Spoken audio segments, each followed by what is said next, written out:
Morning. Assalamu alaikum. Welcome, everybody. I apologize for the delay in getting this stream started. We always get technical difficulties for some reason, especially when we're talking about important issues such as Gaza. I won't say that I was hacked. I've got very good firewalls and antivirus software. It's my clumsiness around technology that caused this to be delayed. So, without further ado, we'll start um, with our discussion with two Block the Dock activists who've been doing their utmost to help bring about a ceasefire and stop the violence in Gaza. I um, might leave the introductions to you guys, and might start with Grant, seeing that you were the first one on the flyer. Grant, would you introduce yourself and tell us exactly what you do as a Block the Dock activist? Yeah, thanks so much. Thanks for having me on the show. My name's Grant Yonatan.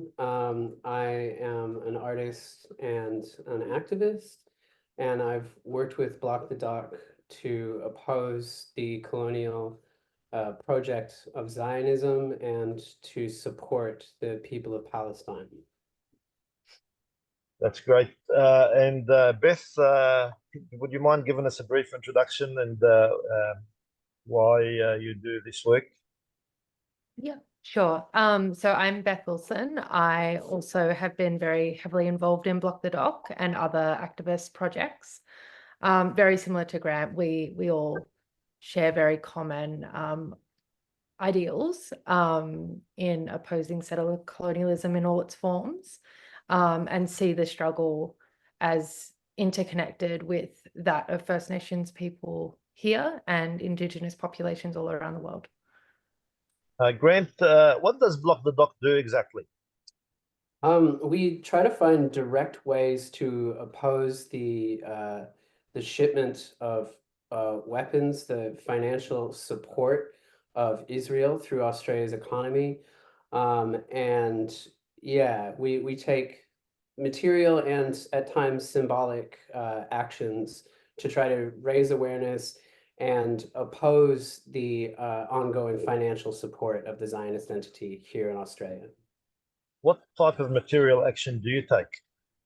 I personally have been involved in blockades. I recently was on trial for a blockade I participated in December of last year, where we blocked the road to two weapons manufacturers on either end, putting to stop a large amount of the work they were intending to do that day, and also raising awareness in a fairly aggressive manner that people need to be aware that we are complicit. This country is complicit. Our taxes are stolen to uphold the Zionist entity.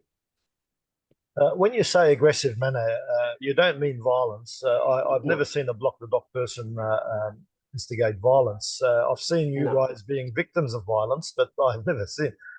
So what do you mean by aggressive? I mean that there is a physicality to the actions, in the sense that we turn up and what we did that day is we turned up and we blocked traffic with the intention of blocking work to those weapons factories. We did so peacefully. I myself was chained to a barrel with my arm inside the barrel inside a PVC pipe so that it would be impossible to move me without a great deal of effort from various police forces. And yeah, you physically tie yourself to an object so that people don't have the option of just like running that object over without causing you great bodily harm. So it is very peaceful, but it's very physical, and it is when I say aggressive, I mean in comparison to perhaps a march or perhaps handing out flyers. You literally put yourself in the middle of the road and you say, I will not move until I am moved. Yeah. It's a big risk. Has anyone tried to run you over, or have people been excessively physical with you to try Yes. and stop you? that day we did have someone try to run us over. And we had the person who tried to run us over got out of their truck and physically assaulted a few members of the blockade. But we held strong. There wasn't any attempt to try to fight this person. There was people putting themselves in between this person and the activists who were locked on. But they did so peacefully, just putting their arms up in the air and saying, "You won't pass us," you know. But he did get extremely close to the barrel I was in. I could feel the heat of the front of his semi-truck, and I just meditated through it. And I knew I could trust my comrades to protect me. So I just closed my eyes and meditated. And you know, yeah, that's the struggle we had that day. How long have you been doing this work, Grant? I've been politically engaged since I was very young. I have a disability and I grew up very poor. So getting involved in looking at the way systems oppress people for profit was always probably going to be a part of my life. I learned a lot from my mother. But in terms of direct action, that is pretty new for me. It's been the last year since October 7th. Since the Zionist entity began its most recent genocidal assault on the beautiful people of Palestine. Well, it's been almost 330 days of this brutal genocidal campaign by the Zionist occupying entity. Some of the figures we have is that they've perpetrated more than 3,500 massacres. The official figures where they've identified the people who have been killed, more than 50,000 people have been identified as killed and missing. Out of those 50 plus thousand, there's 10,000 missing. Out of those, 16,000, a little bit more than 16,500 are children. And out of those children, there's over 100 who are still being nursed or just born. This is really something that happened so quickly within 330 days, and I don't know if it's precedented anywhere. Certainly not in our lifetime. We haven't seen anything the like of this brutality that's being openly funded by major world powers, and you going out there to block the dock to stop weapons manufacturers from sending weapons to the Zionist entity clearly shows that we are complicit in this genocide. Do members of your group engage with politicians or with any other groups to get support, or with industry to try and convince them not to do this, or is it just all the type of action that you described? I'd let Beth handle that one. Beth? Hi. Yes, so we do try and advocate and work with politicians and go through those channels, and I think there's space for that, but I feel that only goes so far. We've found politicians make a lot of promises, and I think also we are part of the military industrial complex, very closely tied to America. And it's very profitable for us to maintain those military contracts. So when you say we, you mean the Australian government? I mean the Australian government, that's right. Australia as a country, not ourselves, no, but I mean as a country, yes. As a government, you just have to look at how much we spend in our military budget, and how profitable war has been over, decades, centuries. So, and the fact that we provide parts, we manufacture parts on Australian soil, which go to creating, say, the F-35 bombers. And it's not all made at one factory in particular.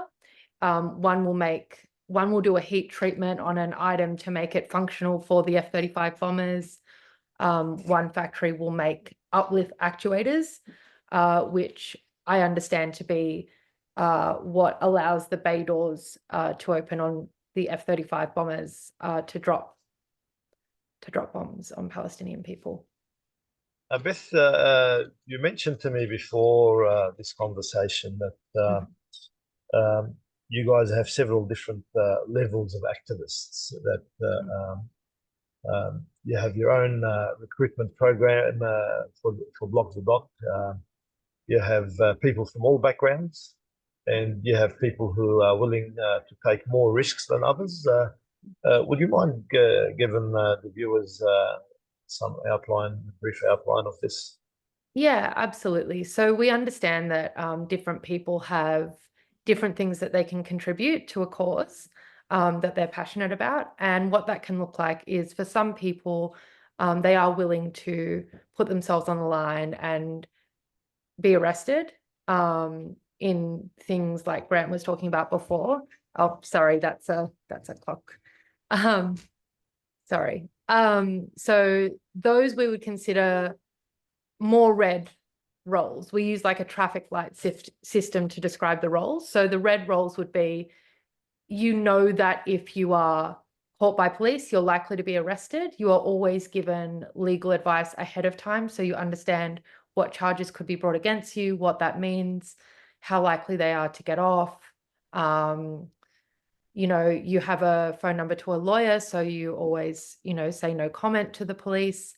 There are roles that are considered orange, which is a little bit riskier than green, obviously, and they are not necessarily you're going to get arrested on the spot, but there is a higher likelihood that you could get caught up in the mix with law enforcement. So that's sort of orange roles. Something like that would be like a police liaison. What that means is, on the ground, you're speaking with police to try and ensure that the people who are in the more vulnerable positions are less likely to be the victims of police brutality. So that's sort of an example of an orange role. A green role would be something more like if you wanted to be a photographer, if you just wanted to sort of stand there and sort of support but move out of the way when the police were to descend on the people who are in more of a red role. Something like cooking meals for people so that they are able to engage in activism.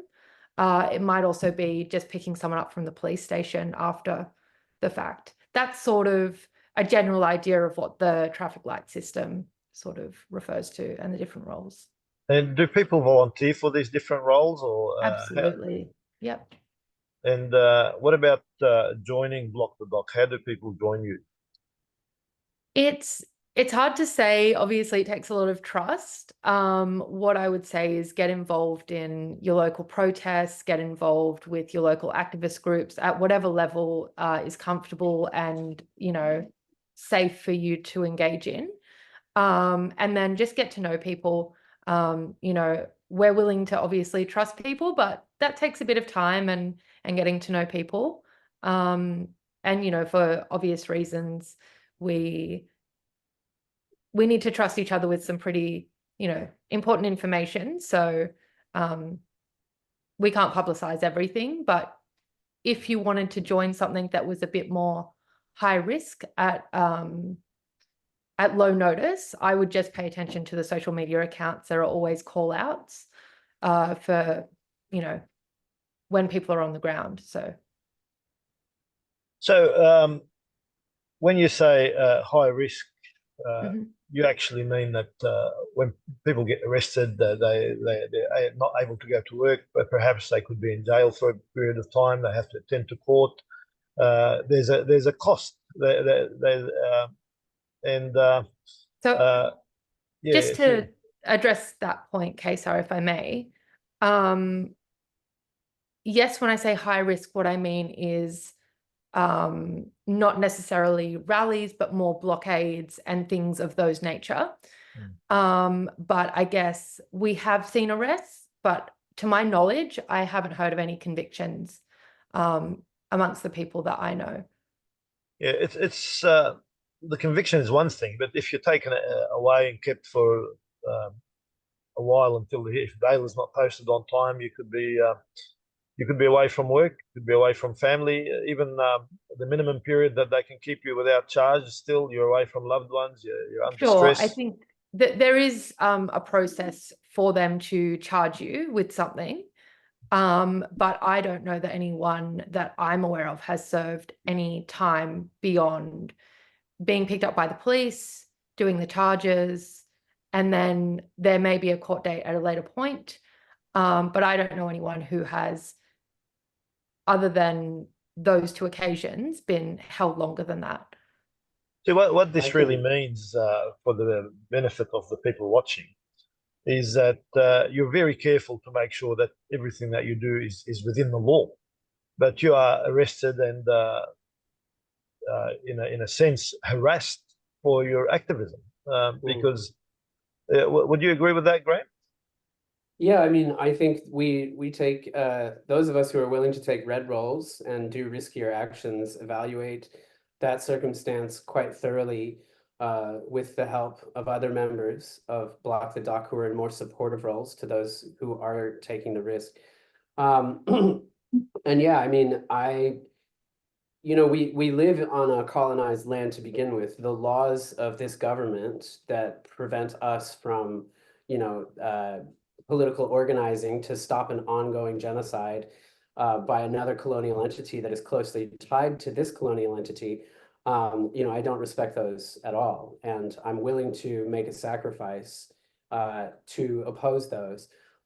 I should say as well before, when you asked me about violence, I described the violence we had with someone that was on the ground that was not a police officer, but a lot of the violence that you'll find at these events is the police. And I know that day that I was referring to in December, I had a friend who was inappropriately touched by one of the police officers in a sexual manner. I had friends that were pushed. I recently have been to lawful protests where I've been pepper sprayed, I've had my glasses broken. The police are getting angrier and angrier, and the repression is getting worse and worse. And if I could speak to Beth's point a little bit about the police, about the risk that people take. In my court case, I found that the cops are really trying hard to get people jail time, which is associated with other groups having gotten jail time for other similar types of protests not related to Palestine. And since that has happened, the police are really obsessed with trying to find a way to make things worse for protesters. They're not exactly pulling it off, though. Magistrates are rightfully very upset with how much power the police are exercising over the courts. But I know a shocking fact that I've discovered while I was on trial was that the the qualification to get a diversion, which is what a lot of people get for protest or like this kind of organizing, which is essentially where the police say, like, you did something wrong, but we're going to give you another chance. The process to get that has changed now since there has been such a groundswell of activism, and the protest to qualify for diversion is now the same as if you had done family violence. So someone who was doing domestic abuse or possibly even sexual assault within the family, that process that's applied to them is now applied to protesters as well, which is that a superintendent from the police has to sign off on the notion of that person getting a diversion, which is pretty disgusting when you think about it. People trying to oppose an ongoing genocide in peaceful manners are now being subjected to the same amount of legal difficulty as people who may have committed a sexual assault within the family, who may have done domestic violence within the family. I think that that shocked me. Well, these types of actions must be at the directive of politicians. They can't be just individual police officers taking the law into their own hands. Have people considered that and perhaps talking directly to the police minister or to the senior administration about this abuse of power? Grant or Beth? Yes. Do you mind if I just add something to the question? So Sure. We have actually had the Green Senator Gabrielle Vitry, I think is her surname, She's written a letter about one of the blockades that happened down at Port Melbourne directly to the police commissioner, telling them of the police violence and the concern with how heavy-handed the police have been. I'm yet to see any response from them at all. At that blockade, we did see the police physically lift a disabled person out of a wheelchair, push them to the ground, and pepper spray them. So they were on the pavement of the road. The reason, their justification for this was they asked the person in the wheelchair to move. And because there were so many people around, they were unable to maneuver their chair out of the position they were in. And unfortunately, that's what the justification that the police felt, because they weren't following a direction to move. Does the group raise complaints with the police ombudsman about the treatment of the activists? We do often make submission to MALS, which is the Melbourne Activist Legal Service, and they tend to follow up on our behalf. However, I don't know of anything that's come out of that. I'm not saying they're not doing a great job, they are, but I don't think that the police are willing to hold their own to account. If Grant wanted to add anything to that. Yeah, the cops really don't care about that stuff, I find. I've not seen the police try to deal with us as people, really. You know, I have received a lot of jeers from the cops, things whispered under their breath. I've had them say that they enjoy this type of stuff. And so, yeah, I think there's a real, you know, I personally am a police abolitionist, and I think there is a real problem of culture among the police of this colony. Yeah, that's a lot to take in. Have you ever been arrested, Grant? Yes, I was arrested in December for the blockade that we participated in. And yeah, I went to a holding cell. They take away your glasses, which was very annoying, but I guess it's, you know, it's so you can't hurt yourself or whatever. But when they took me, I was so tired from the blockade we'd been doing. We'd been up since 3 a.m. And you know, I slept like the feeling of satisfaction of having gone and as I see it, externalized my soul, stood for the thing I believe is true and real, and been willing to say to make a sacrifice for that was so immense that I slept incredibly well in that holding cell next to another member of the blockade. And you know, when the police came and got me out of the holding cell, they were like, "Are you all right, mate? Are you with us?" You know, I slept really deeply, and yeah, then I was interviewed. The police talked about Rick and Morty for some reason. I think just because I wouldn't give them any information, I gave what's called a no comment interview, where you say no comment to every question, except you have to identify yourself, but outside of that, you say no comment. And I guess, yeah, as maybe a tactic to try and get me to talk about something accidentally, they began talking about TV shows and Rick and Morty. Anyway, then I was fingerprinted, and the lawyer and the arrest support person were contacted, and I was picked up, and we all went out for a delicious dinner and celebrated the fact that we did what we had meant to do that day, that we had opposed the weapons industry here in Australia, and that we had made a material sacrifice to support our siblings in Gaza and Palestine. So were you charged or not? I was charged, yeah. I was charged and taken to trial after 7 months of being on bail, and after 4 court appearances, I think, we were given what's called a prove and dismiss charge. Though there were times where it looked like it was potentially going to be a bad charge because the police had ramped up their persecution. The magistrate we got essentially thought that the police were, I mean, you know, he was critical of how far the police wanted to take it, and was very disappointed that they didn't want to step it down, because as far as he saw it, we were exercising our right to protest. And yeah, we were charged with like public nuisance, obstruction of an emergency worker, which was very fraudulent, Yeah, there were a couple of charges we got. None of them really stuck. So we had all the charges proved that technically, yes, we did it, but we didn't receive any penalty for that, which was much better than we were expecting to get. I know another friend has participated in something that I don't think was as intense or went as far, and they got a diversion with a $400 fine. I personally didn't receive a fine, which I was grateful for because I'm on Centerlink. It would be very difficult for me to pay any type of fine. But yeah, that's my experience with arrest. There's just two questions based on what you said. The first one is, how long did they hold you in the cell before they released you?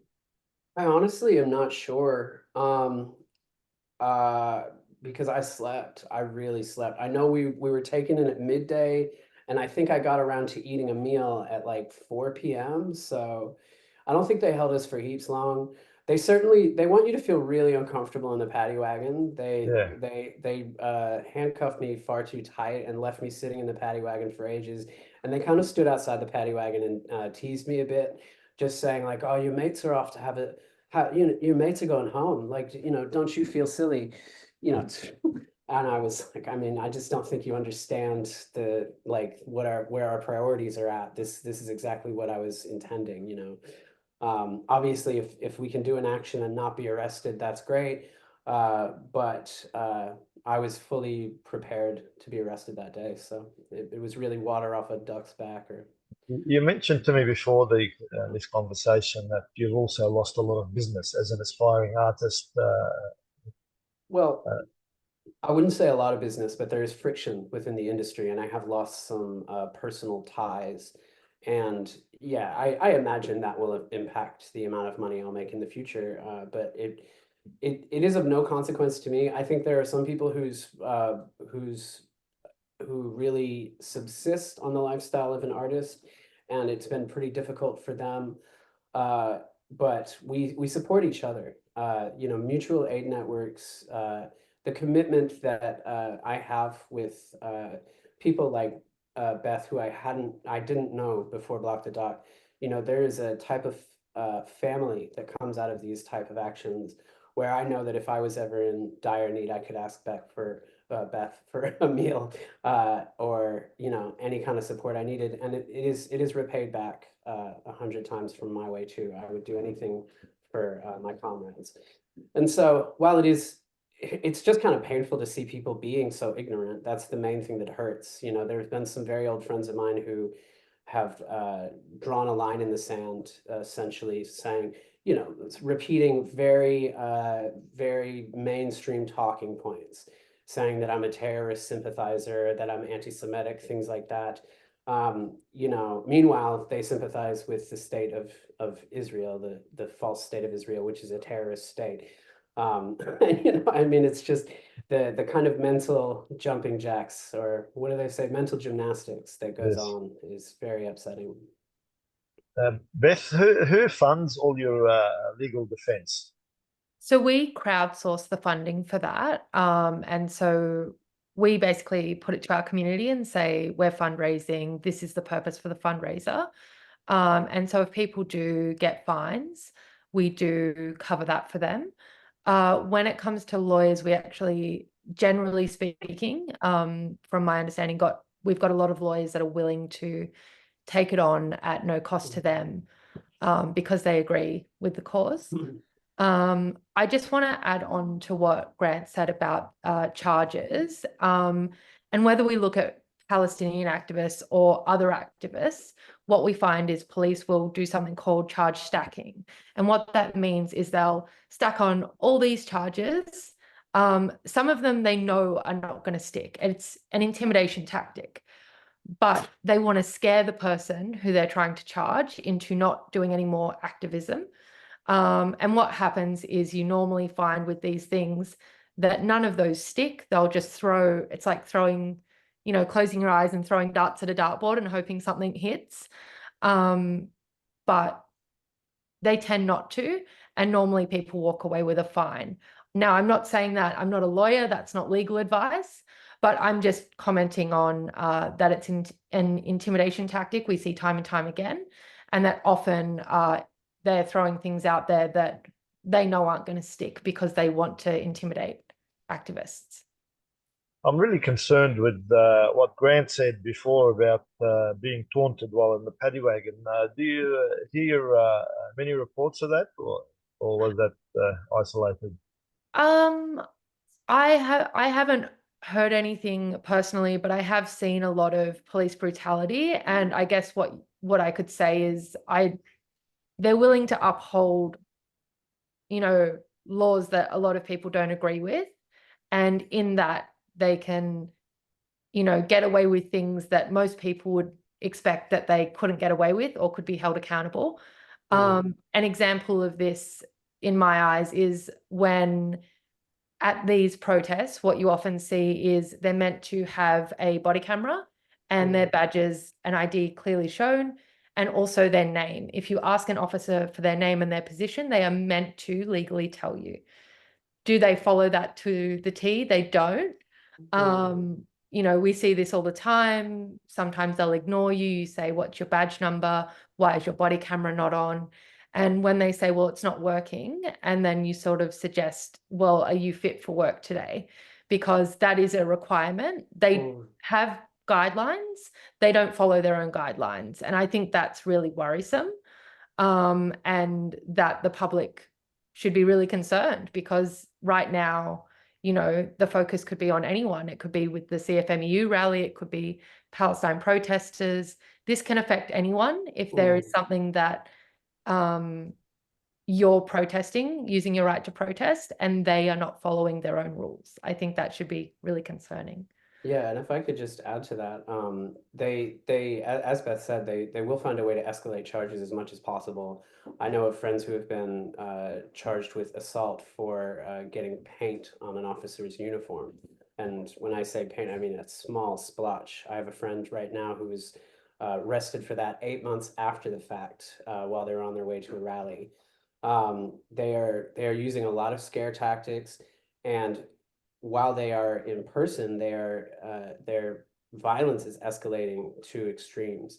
I know that they used to have a really strict process before they got violent with protesters, but that is really starting to fall away after a year of demonstrations. I've seen high school students thrown to the ground. I've seen older people pushed to the ground and pepper sprayed. I know that as a part of just the peaceful protest that it marches through the city every Sunday, some children caught some pepper spray to the face. The police are really sick of people exercising their democratic rights. And I think they're chomping at the bit to try to put a stop to this. I know they've used rubber bullets. I know those rubber bullets were manufactured here in Australia, and they are sent overseas to Israel. So I really think the relationship between the Australian police force and the Israeli entity is really tight-knit, Just for the benefit of the viewers, rubber bullets are not just rubber. They're similar to normal bullets, but they are coated with a little bit of rubber. So there's the metal inside and the rubber coating on the outside, and they can be deadly as well. And they've been used by occupation forces in a number of different countries, including Jammu and Kashmir, and been a lot of reports of people losing one of their eyes or both, or getting killed as a result of these rubber bullets. I think it's just part of the misleading narrative to say, oh, they're only using rubber bullets. They can be just as deadly. They can cause just as much injury as a normal bullet. Pepper spray as well can also have really lasting effects. I think people see these weapons that they use as like the light approach, but they're far from that. They are far from a light approach. They're quite extreme. Now, I don't know whether you guys see the same images that we see. We've seen images, really heartbreaking images of dead children, children missing limbs, or limbs missing the rest of the person. We've seen tragic situation where the parent was carrying his children in plastic bags, or the remains of their children in plastic bags. Do you guys see all these images? Have you seen them or not? Yes, I've seen them. They really haunt me. Yeah. There are nights where if I happen across one of those images, as we often do, often there is a massacre so extreme and the outcome of that massacre is so devastating that those images are proliferated on social media.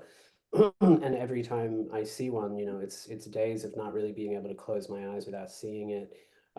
It'll come up out of the blue, you know, especially if I'm out and I see someone playing with their kids, you know, the image of the small child that was martyred and lost its head, you know, the headless child that the man was carrying around, you know, that haunts me, and that's part of why I will make a material sacrifice to try to stop this genocide. Now, you guys are not Palestinian. Neither of you is Palestinian. You're from an Irish American background, Grant, and Yeah. Beth, Anglo-Australian background. Am I right? Or Mostly Irish, but yes, oh, I mean, you're both Irish? Yeah. I acknowledge that, you know, there were First Nations people here well before us, and so, you know, I think it would be disingenuous not to talk about the history of, you know, where I'm really from, because it's definitely not Australia. Yeah. Well, I understand Australia is my home, but yeah. Were you were born here or not? I was born here, yes. Yeah. Yeah, I was not born here. I'm from Lebanon originally. So the three of us are not from occupied Palestine. I'm from the Levant that used to be where that used to include Palestine in the past, but I'm from Lebanese background, and you guys are Anglo-Irish background, and you take it upon yourself to put yourself at risk and go out there for people you don't know, you don't have an ethnic connection with, different race, different faith. What motivates you to take those risks when we see that others who may be from the same community are not taking that level of risk to support the Palestinian people and to stop the genocide? You want to Grant, you want to start? Yeah. Oh, you want me to start? Okay. Yeah, sure. Yeah, well, as I mentioned before, I have a chronic illness, a disability, and I grew up extremely poor. I was very abused by the American system, and I live in Australia because the American system is so unkind to people who are sick. And I see Gaza as a disability rights issue. This genocide is, you know, when people aren't killed, they are disabled. I don't think there is anyone in Gaza right now that will not be suffering from long-term serious illness in some form. And, you know, my Irish heritage is one of colonial occupation as well. Part of why I live in America or Australia is because it was so untenable for my ancestors to continue living in Ireland under the colonial rule of England. And I see those struggles as deeply linked, as the struggle for self-determination for the Irish people is linked, in my opinion, to the struggle of self-determination for the Palestinians and the struggle of self-determination for First Nations here in Australia and across the world.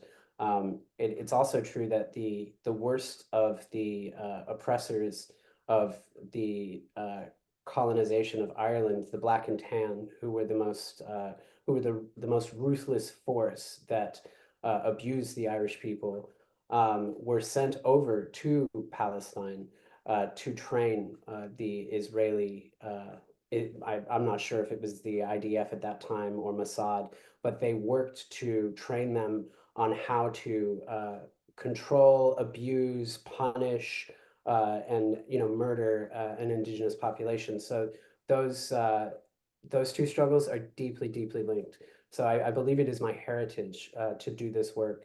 And I oppose the colonialism of the West. You know, I believe for too long we've lived extremely comfortable lives at the expense of every other country that has not grown off the back of colonization. And I would like in my lifetime to do something to oppose that so that future generations don't have to live with this. Beth, would you like to? I think you had some nice quote before about this. Yes, I think Grant said it really well. It's really hard to add on to that. I guess regardless, we should stand up for what's right. All the struggles around the world are interlinked. I don't see them as disconnected from one another. And I think the moment we start disconnecting from that, we are not doing it justice. We are, more worried about how I'm doing and not how our neighbor's doing. I really think that all the struggles are interconnected. All Indigenous people should have the right to self-determination and their land back. And I essentially think it's essentially a land back movement, and the right to self-determination. And yeah, I think Grant said it really well. It's really hard to add on to that. Sorry, Grant.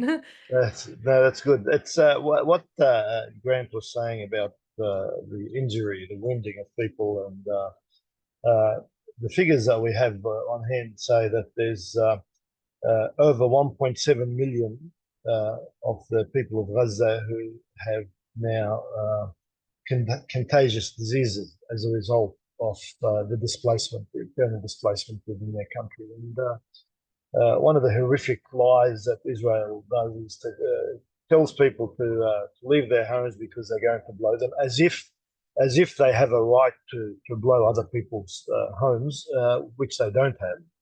And they tell them that this particular area is going to be safe, but then they go and bomb that area as well. And if they don't bomb it, they deprive them of clean water. They deprive them of food.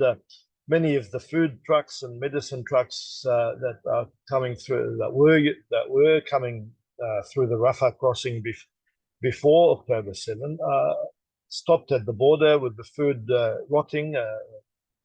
Most of the aid goods that are perishable are perishing at the borders. And some that has been let through, the people in Gaza take them out and they see that it's moldy and it's unedible. If the food's coming from the other side, through the Jordan side, it's either stolen by colonial settlers or destroyed by colonial settlers. I can't understand some of the images that I've seen where Israeli children, supposed to be innocent children, they look like 8, 9, 10, 11 years of age, stomping on the goods that were taken from the trucks, and they're trying to destroy it. Little children, like, when did you learn to hate? How did you learn to hate? Why do you want to starve a population to death? And I'm doing a bit of a monologue here, but just picking up on what Grant was saying,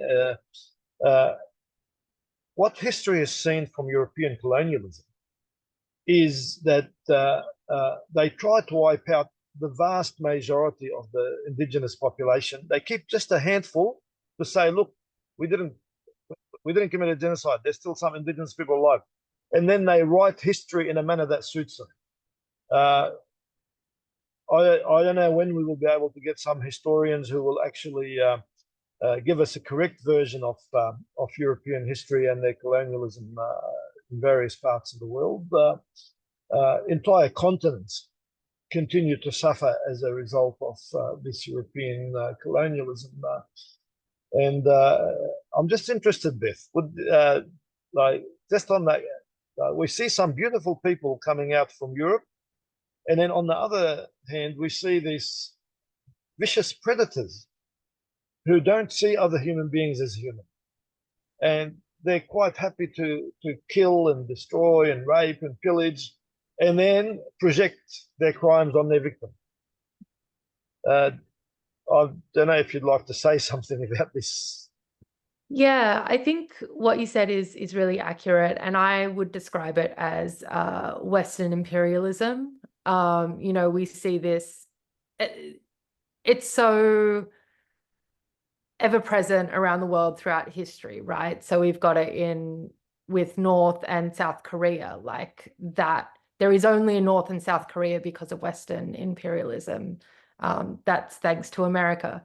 And so I guess, without getting too much into history and all the examples, because there are too many of them, I think in my understanding and political, knowledge, I would say a lot of it comes down to the military industrial complex and geopolitics. It's all very, how do we maintain hegemony and represent our interests, being American foreign policy around the world. And America has positioned itself in such a way that it has all these allies, which are British colonies, Australia, Canada, the UK.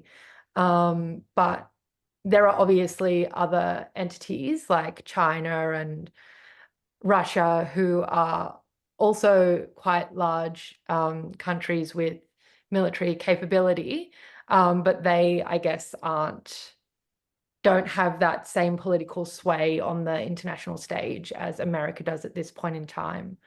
Yeah, it's like a power struggle. Yeah, for dominance in the world. So yeah, look, that's something we obviously oppose. We oppose American imperialism and the military industrial complex. And yeah, it's a big thing to take on, but I think it's worthy. And I think that the US military industrial complex should not exist. And Yeah. if I could say as well, I think, a lot of this is profit driven, and as Beth was saying, and the notion of supremacy in Anglo colonies is so deeply ingrained in culture. People grow up with it from a very early age. I am from an extremely poor background, and so many of my family members were preyed upon by the US military, offered, the offered a salary, offered upward mobility that they otherwise wouldn't be able to achieve if they would just, if they would just go to the military. Go to the military, you'll get an education, you'll get, a salary, you'll get something to send home to your family, you'll get a career for life.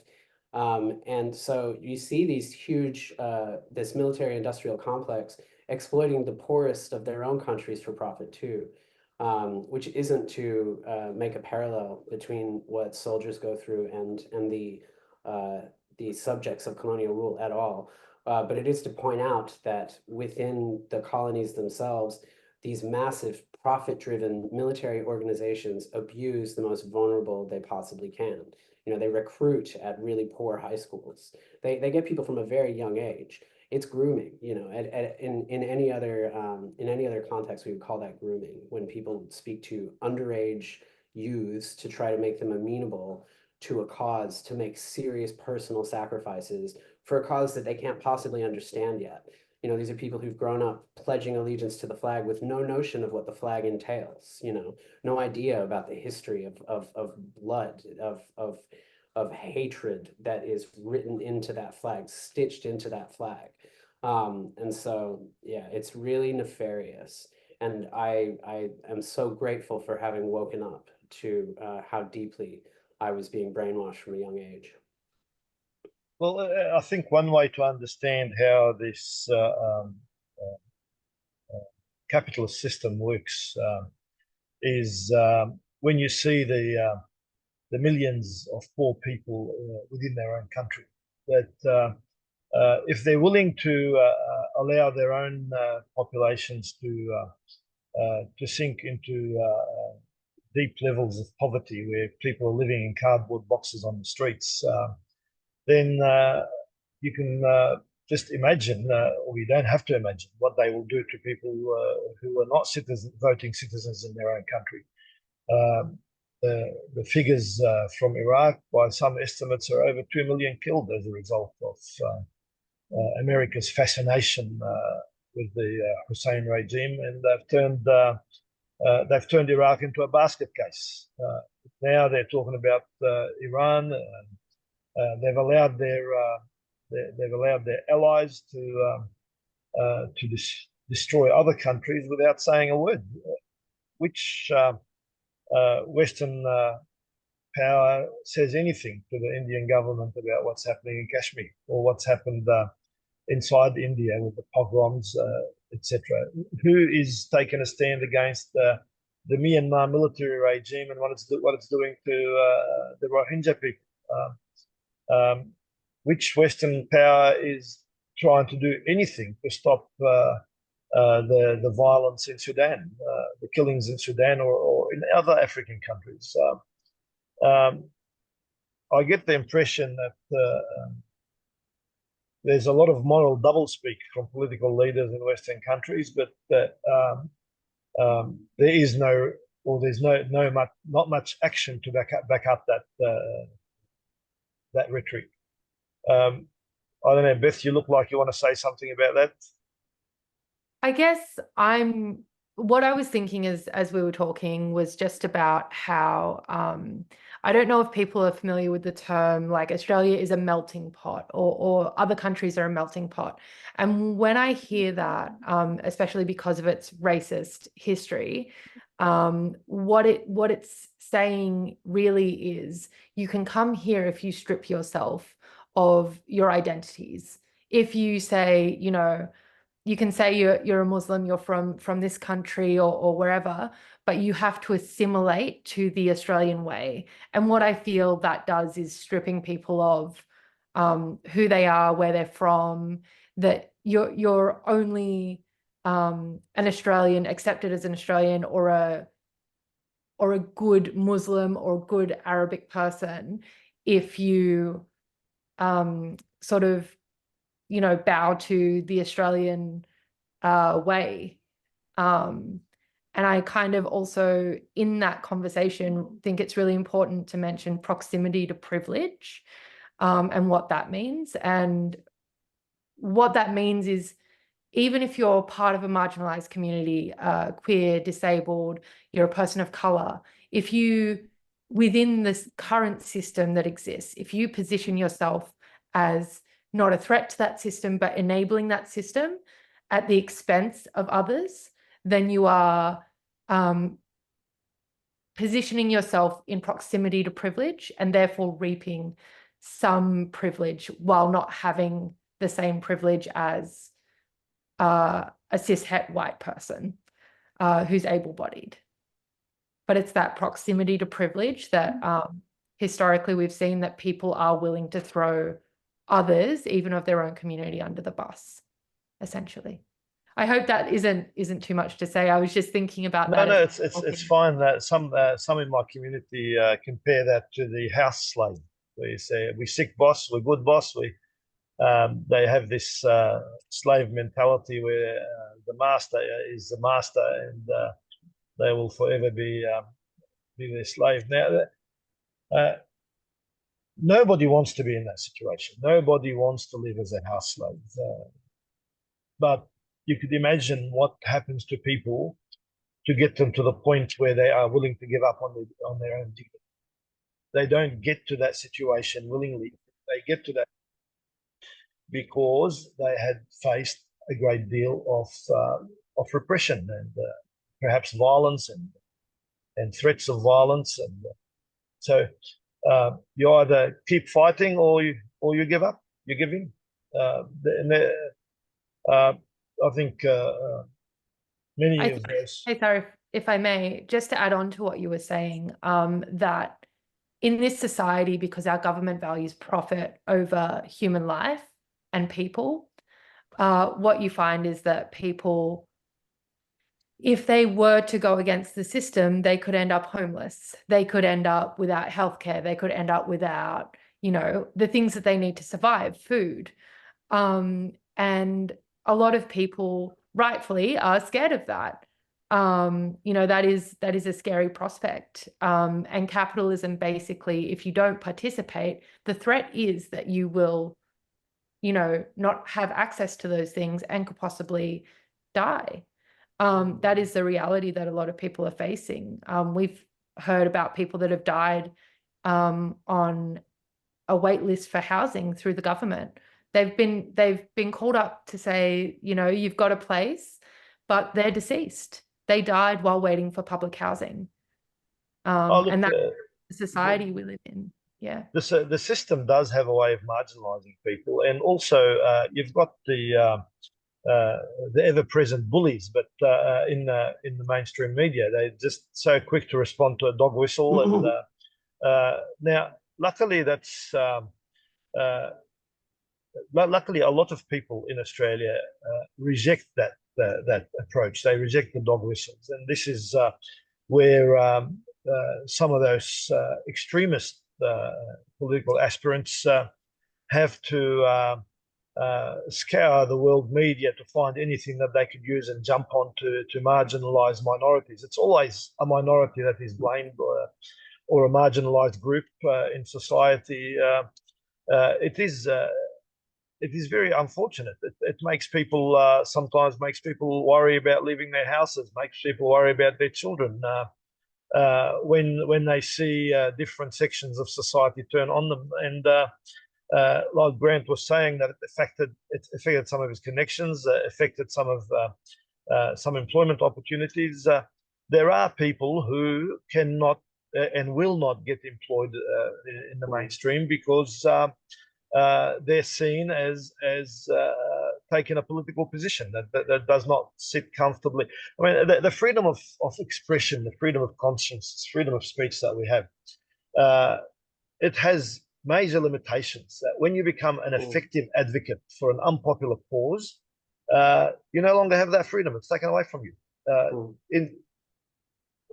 Wouldn't you say that's a fair statement, Grant?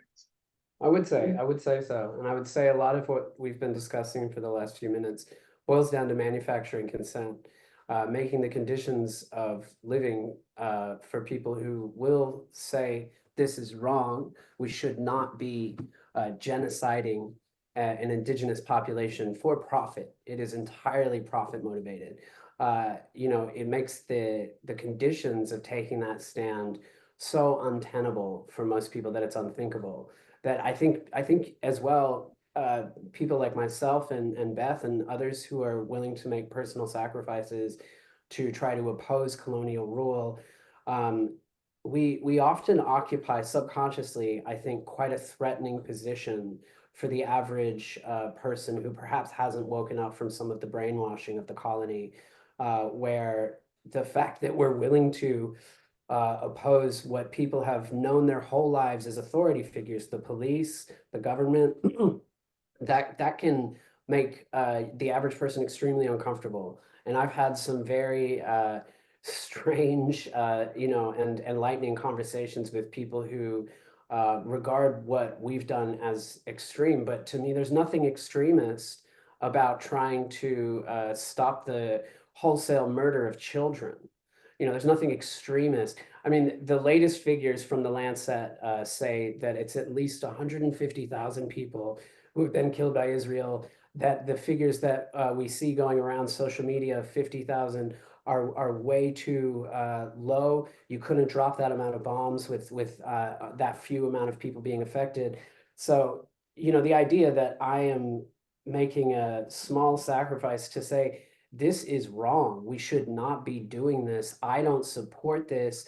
I, as a member of this social body, say no. The fact that that's regarded as extreme to begin with just shows how far manufacturing consent goes and how ingrained it is to every step of our society. I mean, we saw recently that Labor raised the terror alert based on nothing. There's no, I mean, what do they think, that Hamas has tunnels under Australia too? It's ridiculous.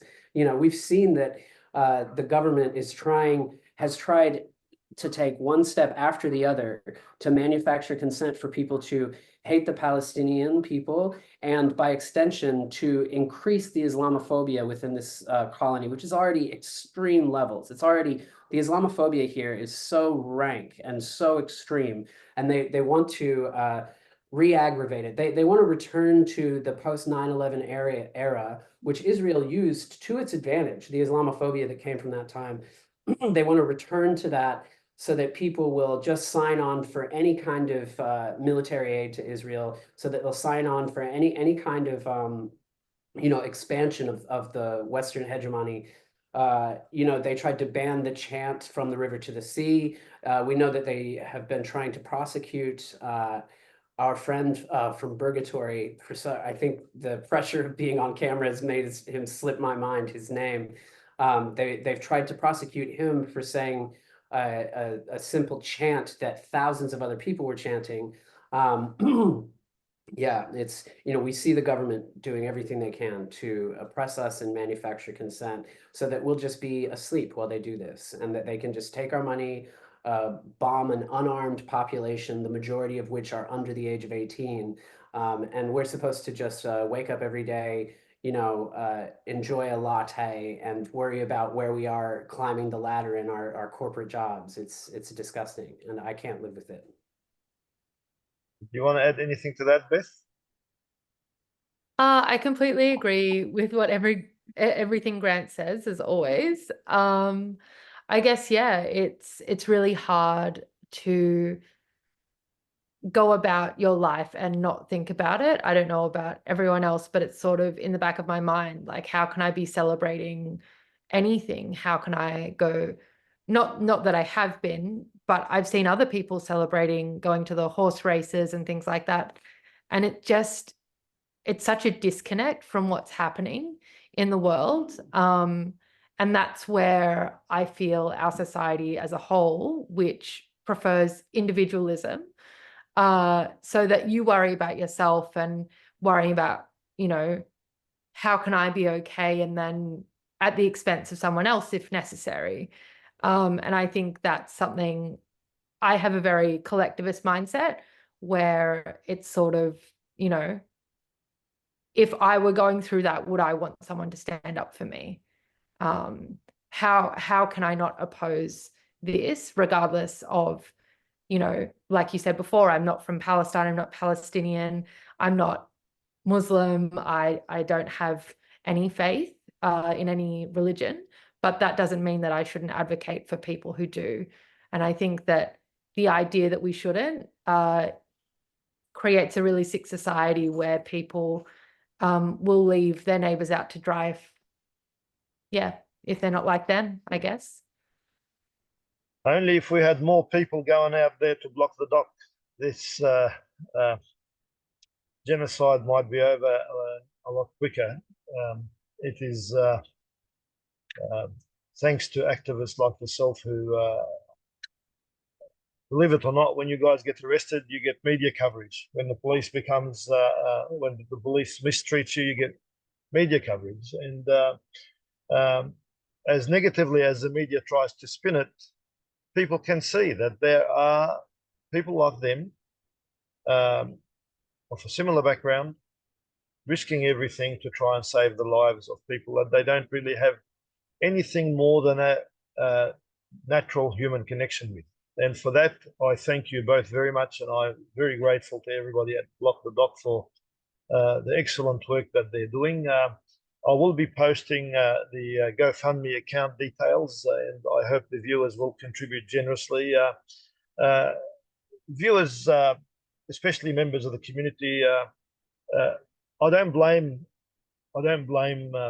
people from my background when they get approached by the various charities who want to send food and medical aid to be generous. But when you see all that food perishing at the border crossings, then you know that we need to be wise, and we need to direct some of our finances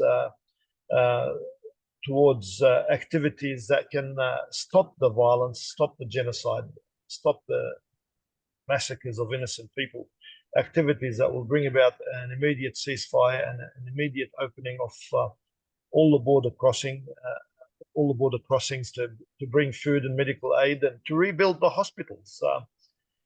You've got nearly 2 million people.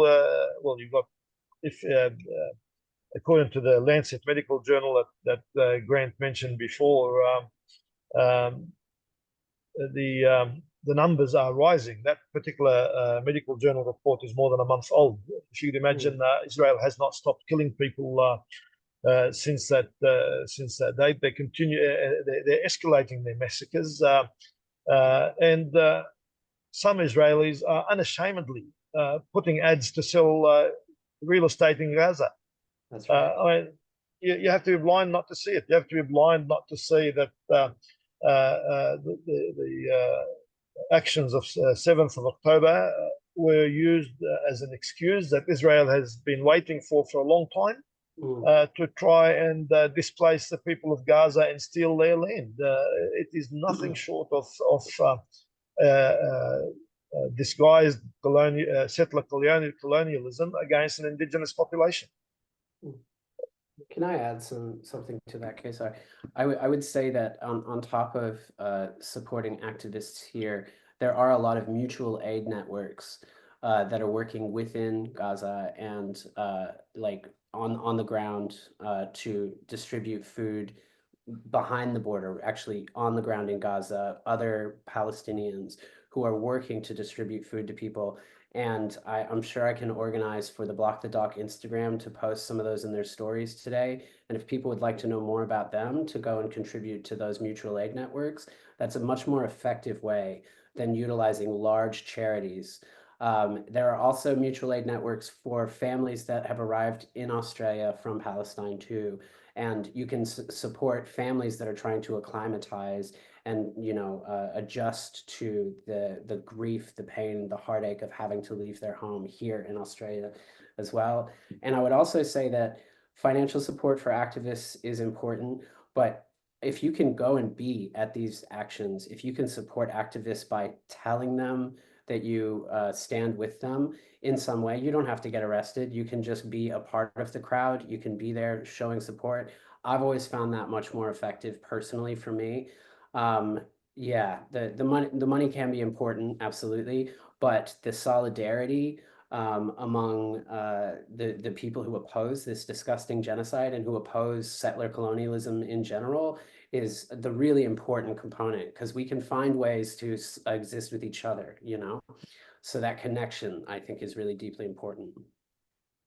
Indeed it is, and I hope the viewers can share this conversation widely, and I will be putting on both the YouTube page once I upload it, and also on Facebook those links. So if you wouldn't mind sending me the Instagram links that you mentioned, and any other information that is useful, I will post all that in the various social platforms. If there are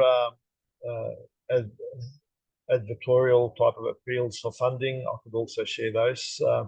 What I would like to clarify to people who are watching is that when we say that we should be funding this activism, the money does not go into the pocket of the activists. The activists do not get any of that money. It goes into legal funds, it goes into printing material, it goes into perhaps some advertising. It all goes back into the cause, and you can qualify when you make any donation that you want this to go for supporting the Palestinian cause.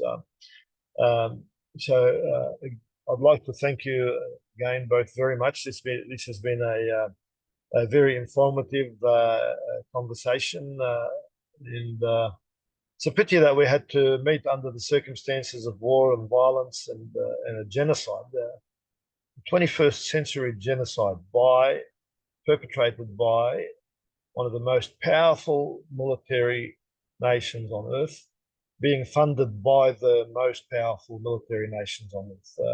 I've mentioned some of the persecution of people before. I forgot to mention that also the people of East Turkestan that need our support as well in the face of the persecution that they are facing. We can't be selective in our support for human rights and human lives. We support human rights and saving lives everywhere on earth. Again, thank you very much, and thank you to the viewers. And I apologize very much for the technical hiccups at the start. I will be sending the links later on.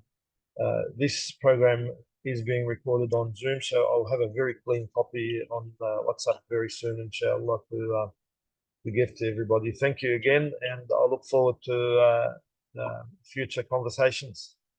Thank you, my So friend. much, Keysar. Thank you.